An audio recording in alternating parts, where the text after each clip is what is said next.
लेक्चरला आपण इक्वॅलन्स रिलेशनची डेफिनेशन पाहिलेली आहे. इक्वॅलन्स रिलेशन म्हणजे काय, तर a relation capital R on a set capital A which is reflexive, symmetric and transitive is an equivalence relation. Then आज आपण पाहूया एक्झाम्पल इक्वॅलन्स रिलेशनवरती. एक्झाम्पल फर्स्ट एक्झाम्पल काय दिलं आहे बघा. A is equal to a set given दिलेला आहे 0 1 2 3 and relation R is equal to define केलेला आहे 0 0 order pair 0 0 order pair 1 1 order pair 2 2 order pair 3 3 order pair 1 2 order pair 3 2 order pair 2 3 order pair 3 1 and order pair 1 3 is equivalence relation.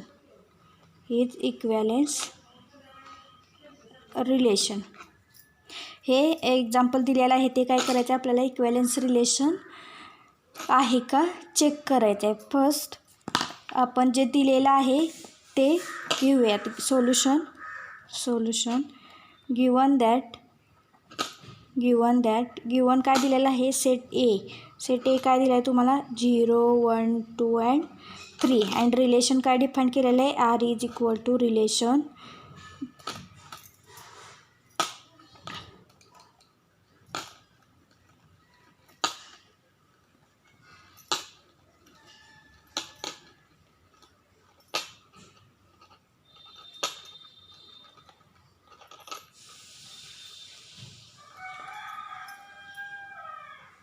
हे relation आपल्याकडं define केलेलं आहे. Since आता first आपण condition check करूयात, given relation reflexive आहे का. त्याच्यासाठी दिलेल्या रिलेशनमध्ये ऑर्डर पेअर बघा. रिफ्लेक्सिव्ह रिलेशन म्हणजे काय सांगतं की तोच इलेमेंट त्याच्याशी रिलेटेड असला पाहिजे. म्हणजेच ए आणि बी दोन्ही काय असले पाहिजे, सेम असले पाहिजे. म्हणजे 0 0 1 1 2 2 3 3 आणि कोणता आहे का नाही आहे. तर इथं आपल्याला काय मिळेल, सिन्स आपण कोणती कंडिशन बघतोय, फर्स्ट रिफ्लेक्सिव्ह रिलेशन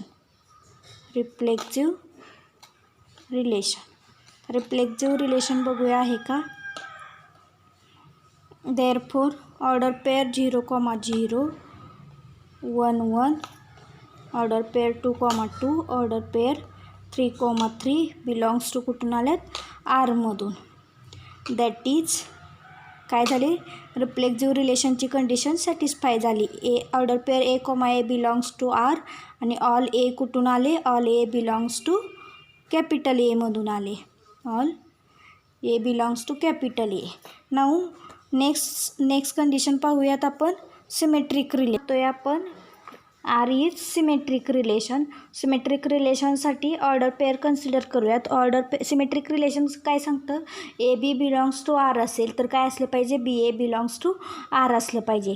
कोणती कंडिशन पाहिजे आपल्याला सिमेट्रिक रिलेशन, म्हणजेच order pair A B belongs to R असेल तर काय पाहिजे, implies order pair b a belongs to R आणि ऑल ए कुठून आले पाहिजेत, एमधून आले पाहिजेत.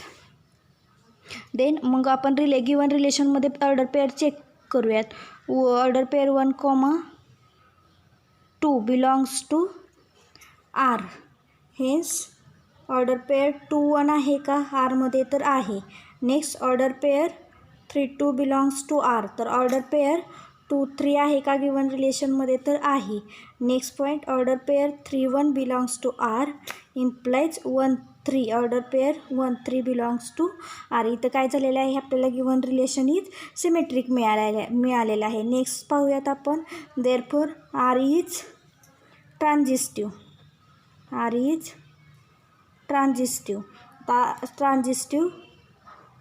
आता ट्रान्झिस्टिव्ह रिलेशन आहे का टेस्ट करूयात आपण. ट्रान्झिस्टिव्हची कंडिशन काय आहे आपली, order pair A B belongs to R order pair B C belongs to R. Then implies order pair A C belongs to R आणि all A B C belongs to A. Therefore मग आपण दिलेल्या रिलेशनमध्ये order pair consider करूयात. Order pair 1, 2 belongs to R and 2, 1 belongs to R implies काय पाहिजे आपल्याला order pair 1, 1 belongs to R मिळाले पाहिजे. Next order pair 3, 2 belongs to R. Order pair 2, 3 belongs to R implies काय होते order pair 3, 3 belongs to R and continuing in this way.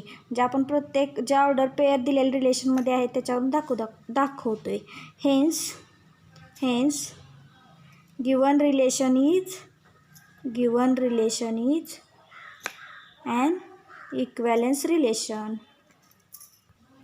Next example पाहूयात equivalence रिलेशनवर. Example second. Next example equivalence रिलेशनचं काय दिलेलं आहे पाहूयात. Set capital A is equal to set of integers Z is equal to set of integers. Let small m be fixed positive integer and A, B any 2 integers set to be congruent modulo m if m divides A minus B. That is हे आपण वर्डिंगमध्ये दिलेलं आहे ते आपण symbolically लिहून घ्या. That is काय सांगते A congruent to B modulo m if कधी तर m divides A minus B is equivalence relation आहे. हे आपल्याला काय करायचं आहे टेस्ट करायचं आहे की गिवन जे रिलेशन डिफाईन करून दिलेलं आहे ते इक्वॅलन्स रिलेशन आहे का. तर त्यामध्ये फर्स्ट कंडिशन पाहूयात आपण. Solution R is reflexive relation. बघूयात रिफ्लेक्सिव्ह रिलेशनची आपल्याला कंडिशन माहीत आहे. काय आता इथं काय डिपेंड होईल तुमचं गिवन रिलेशन रिफ्लेक्सिव्हसाठी A congruent to A modulo m for all A belongs to Z. That is A congruent to A modulo m म्हणजेच काय होईल इथं m divides A minus A is equal to 0. All A belongs to Z. That is काय होईल m divide 0 म्हणजेच all 0 काय येतो 0 belongs to Z मधून येतो कारण तो सेट ऑफ इंटेजर्स आहे. इथं काय झालेली आहे तुमची कंडिशन रिफ्लेक्सिव्हची सॅटिस्फाय झालेली आहे म्हणून गिवन रिलेशन काय मिळालं रिफ्लेक्सिव्ह मिळालं. नाऊ नेक्स्ट पाहूयात. Therefore R is symmetric relation.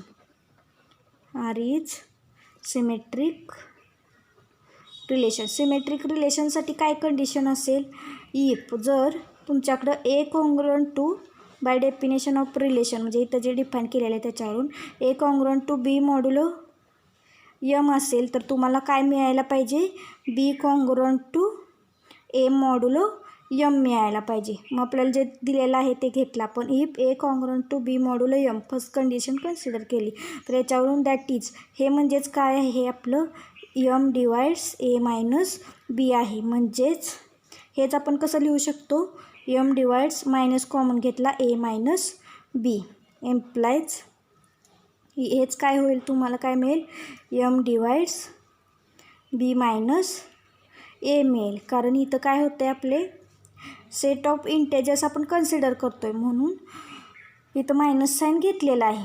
Therefore काय मिळालं m divides B minus A आणि तुम्हाला माहिती आहे m divides B minus A म्हणजेच काय आहे तुमचा B congruent to implies B congruent to A modulo m आहे.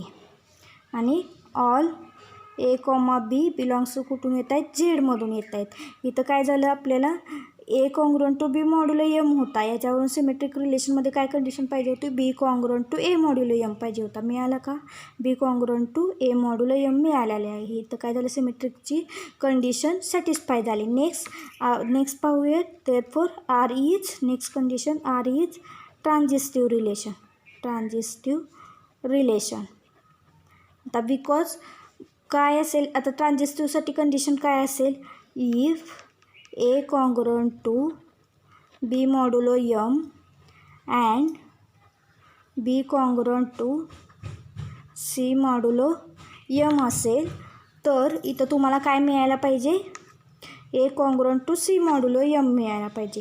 काय दाखवायचं आहे तुम्हाला, टू प्रूव्ह दॅट काय दाखवायचं आहे, A congruent to C modulo M दाखवायचं आहे. आता दिलेल्या कंडिशनवरून पहिली काय आहे, A congruent to B modulo M आणि B congruent to C modulo M. मग याच्यावरून तुम्हाला काय मिळेल, implies M divides A minus B and M divides B minus C मिळेल. दॅट इज काय मिळेल, या दोघांचे आपण काय करू, ॲडिशन करू. एम ए मायनस बीला डिवाइड करतो आहे आणि एम ए मायनस बीला डिवाइड करतो आहे आणि एम बी मायनस सीला डिवाइड करतो आहे. तर ओबियसली ए बी सी ए कुठून येतात, सेट ऑफ इंटिजर्समधून म्हणजे झेडमधून येतात. म्हणून यांची जर ॲडिशन केली तर ते त्याला पण डिवाइड काय करेल, एम डिवाइड करेल. मग इथं काय मिळेल तुम्हाला, M divides A minus B plus B minus C मिळेल. हेन्स इथं काय होईल, एम डिवाइड्स टर्म सेपरेट करून घेतल्या तर काय मिळेल इथं तुम्हाला, A minus B plus B minus C मिळेल. म्हणजेच काय मिळेल इथं, इम्प्लाइज एम डिवाइड्स, एम कशाला डिवाइड करतो आहे, ए मायनस सीला. आणि तुम्हाला माहीत आहे M divides A minus C म्हणजेच काय आहे तुमचा, A congruent to C modulo M आहे. इथं तुमची कंडिशन सॅटिस्फाय झालेली आहे. आणि all A B comma C belongs to कुठून आलेत, झेडमधून. Hence given relation is equivalence relation. इथं काय झाले, इक्वॅलन्स रिलेशनच्या सगळ्या कंडिशन सॅटिस्फाय झालेल्या आहे. आणि इथं M divides A minus C घेतले म्हणजे हे जे डिवाइडचं साईन आहे ही एक उभी रेष आहे, ही तिरकी वगैरे अशी रेष नाही आहे किंवा असा स्लॅश हॅश वगैरे नाही, काय हे सरळ अशी उभी रेष आहे. हे डिवाइडचं साईन दाखवलेलं आहे ह्याच्यामध्ये. एक्झाम्पल कंप्लीट झालं.